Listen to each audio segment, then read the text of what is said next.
everyone, I am Ayushi Gandhi and today we are going to discuss about carbon footprint, which is also one of the global environmental issue. So what does carbon footprint means? Total amount of greenhouse gases produced to directly and indirectly support human activities, usually expressed in equivalent tons of carbon dioxide. So what does carbon footprint means? Whenever any activity is done by human beings and carbon dioxide released during those activity, that is known as carbon footprint. Your carbon footprint is the sum of all emission of carbon dioxide which were induced by your activities in a given time frame. Usually a carbon footprint is calculated for the time period of a year. So for example, I do several activities in day in which I release several amount of carbon dioxide in the atmosphere. My carbon footprint is calculated over an year. So for 365 days, how much tons of carbon dioxide I have released in the environment, that is calculated and that is known as my carbon footprint. So what happens here? Why we need to calculate the carbon footprint? Because carbon released in the atmosphere will increase the temperature in our surrounding and will result into many dangerous effects in our surrounding. So that's why carbon footprint is calculated so that we release less amount of carbon in the atmosphere and be aware of that. So here is some basic calculation of how much amount of carbon is released by different fuels. For example, we can see here petrol, which is 1 liter. If 1 liter of petrol is combusted, then 2.3 kg of carbon is released. If 1 liter of gasoline is combusted, then 2.3 kg of carbon is released. If 1 liter of diesel is combusted, then 2.7 kg of carbon is released. If 1 liter of oil is heating, then 3 kg of carbon is released.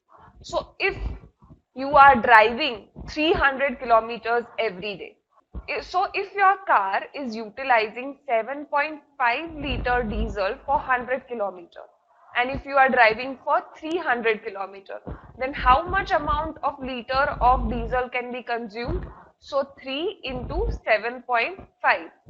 So 22.5 liter of diesel is consumed by your car. So for 1 liter of diesel, how much amount of carbon dioxide was emitted? 2.7 kg. So for 22.5 liter, how much amount of carbon will be released in the atmosphere?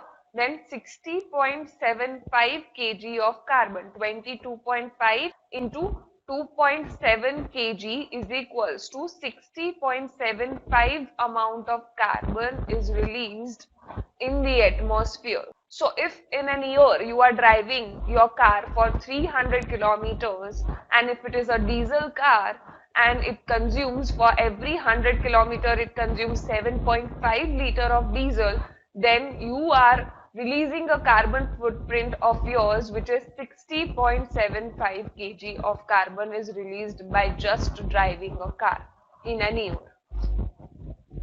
So this is some basic calculation of carbon footprint.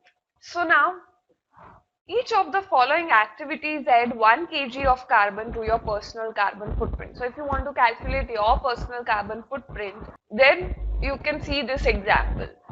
Travel by public transportation.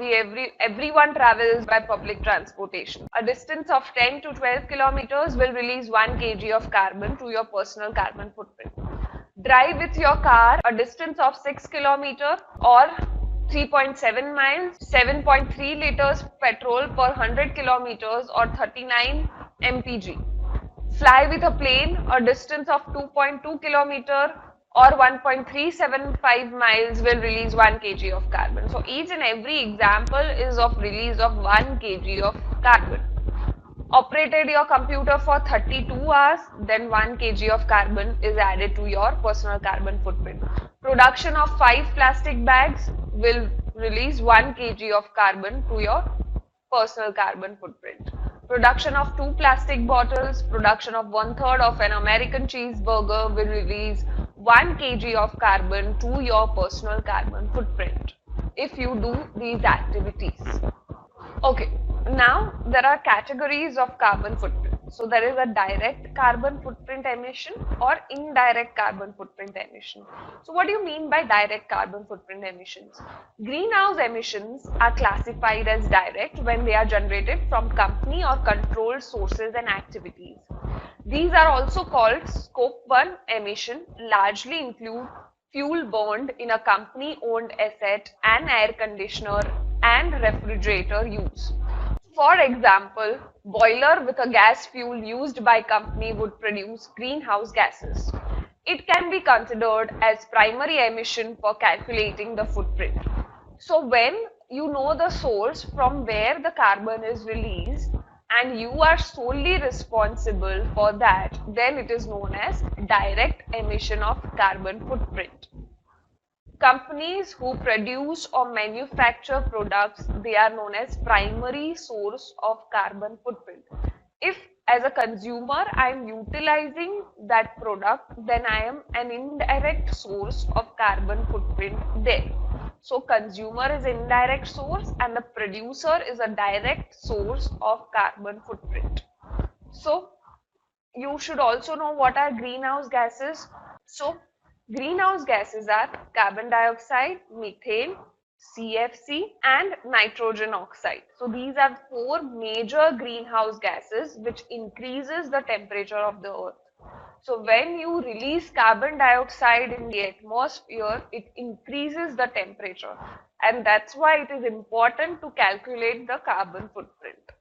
Now, what do you mean by indirect carbon footprint or indirect emission of a carbon footprint?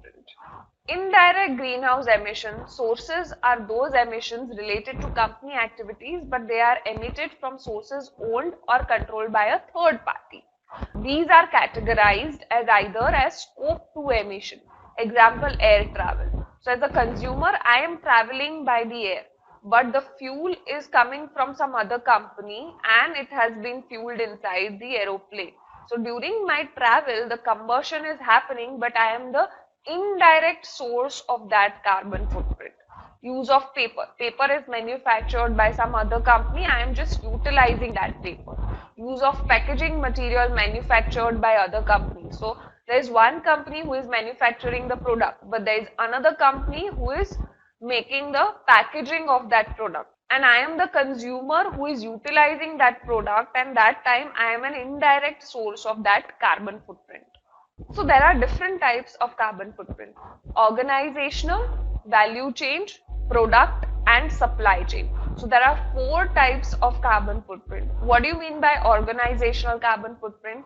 So includes the emission in making of product. So while making the product, the amount of carbon dioxide released in the environment is known as organizational carbon footprint. What do you mean by value chain carbon footprint? It includes the emission in making as well as transport of product. Include only direct emission. So while making of the product and transportation of the product by the company itself, then it is known as value chain type of carbon footprint. So it only includes direct carbon footprint. So I've got all the raw materials in the company.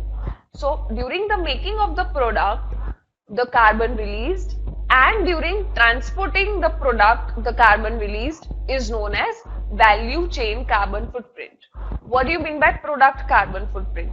Includes the emission in procurement of raw material, making and transport. Include direct and indirect carbon footprint. So here what happens, whenever I am transporting the raw material from one source to my company, so at that time, whatever amount of carbon released during the making of the product from the raw material, the carbon released, after the product has been made, I am delivering it to the consumer. At that time, whatever amount of carbon is released, the consumer is utilizing that product and throwing it into the dustbin. During that interval also, the amount of carbon released, and while recycling that product, the amount of carbon released, that all amount of carbon released during from extraction of raw material to making of the product, transporting of the product to the consumer, then utilizing the product, then throwing it to the dustbin, from that recycling the product, from all these activities, the amount of carbon released is known as product carbon footprint. Supply chain carbon footprint. Emission from raw material and services that are purchased by an organization in order to deliver its service and products. So while I want to buy raw materials to make the product, so transportation of raw material from the source to the company, at that time whatever amount of carbon is released, and after the product has been made, I am delivering it to the consumer. At that time, whatever amount of carbon is released, that is known as supply chain carbon footprint. So I hope you understand what is organizational carbon footprint. Activities which is done in organization in making product, at that time whatever amount of carbon released is known as organizational carbon footprint. Value chain carbon footprint is includes the emission in making as well as transport of the product. Product carbon footprint is from extracting raw material to making of the product to transporting it to the consumer, after that using of that product, after that throwing it into the dustbin, then recycling the product so during the whole process, whatever amount of carbon is released, that is known as product carbon footprint. Supply chain carbon footprint, emission from raw material and the services that are purchased by an organization in order to deliver its service and product, that is known as supply carbon footprint. What will be the effects of carbon dioxide released in the environment? Obviously, the temperature will increase and that will result into climate change. So climate change is the ultimate effect of large carbon footprint greenhouse gases, whether natural or human produced, contribute to the warming of planet. From 1990 to 2005, carbon dioxide emission increased by 31%. By 2008, the emission had contributed to a 35% in radiative warming, or a shift in Earth's energy balance towards warming over 1990 levels. So the temperature of the Earth is increasing day by day due to release of carbon dioxide in the atmosphere. Depletion of resources. Large carbon footprints deplete resource on a large and a small scale. From a country's deforestation activities to one home's increased use of air conditioner, the more those with large carbon footprints use resources, the more greenhouse gases increase and spur further climate change. So more and more resources we utilize to upgrade our lifestyle, for example, air conditioner, deforestation, by cutting trees, the amount of carbon dioxide will increase in the atmosphere and resources will get depleted. So now what steps are taken by the world to stop the emission of carbon dioxide or greenhouse gases in the environment and to protect environment? So there are 3 steps which are taken by the countries all over in the world to stop the emission of greenhouse gases, to conserve the resources, to protect the environment. The first one is known as Montreal Protocol. So in Montreal Protocol, in 1987, 27 industrialized countries signed an international agreement to protect the ozone layer in the stratosphere. So Montreal Protocol was signed for the protection of ozone layer in the stratosphere in 1987. That was the first step taken. Second step was Kyoto Protocol. An international conference was held in Kyoto, Japan, to reduce this overall greenhouse gas emission to 5% below the 1990 level. So to reduce the greenhouse gases emission by 5% from 1990 level, Kyoto Protocol was designed in Japan. As Kyoto is a city in Japan, the name of the protocol is named as Kyoto Protocol. So the third step is Earth Summit. The United Nations Conference on Environment and Development held at Rio de Janeiro, Brazil in 1992, established the principle of reducing greenhouse gas emission. So in Earth Summit, principles were designed to reduce greenhouse gases. So there are 3 steps taken all over the world to reduce the emission of greenhouse gases, to reduce the destruction of ozone layer and to protect our environment. These 3 steps are taken: Montreal Protocol, Kyoto Protocol and Earth Summit. So what should be the conclusion? How can we save environment, how can we reduce the emission of carbon dioxide in our surrounding? We should take measures to shorten our carbon, of course, by reducing the amount of greenhouse gases, mainly carbon dioxide, we can protect the environment. Thank you for watching this video.